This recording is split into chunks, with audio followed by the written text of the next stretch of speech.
بسم اللہ الرحمن الرحیم۔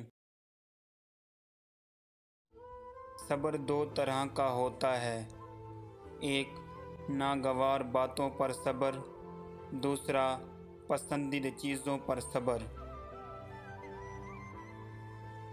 صبر کبھی نہ مانگو، کیونکہ صبر کسی چیز کو کھو دینے کے بعد حاصل ہوتا ہے۔ ہمیشہ سکون مانگو، کیونکہ سکون حاصل کرنے کے لیے کسی چیز کو کھونا نہیں پڑتا۔ حرام کاموں سے نفس کو روکنا بھی صبر کی دوسری قسم ہے، اور پھر صبر کی منزل وہیں طے کرتے ہیں جن میں یقین کرنے کا حوصلہ ہو۔ صبر ایک فن ہے، ہر کوئی اس کا فنکار نہیں۔ ایمان کے دو حصے ہیں، ایک صبر اور دوسرا شکر۔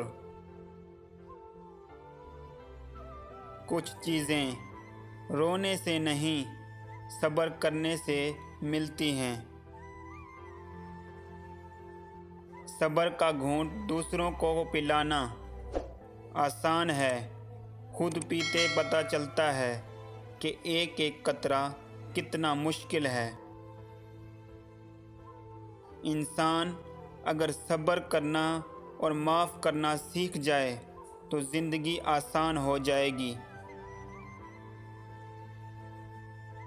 صبر اور قدر کرنا ہر کسی کے بس کی بات نہیں۔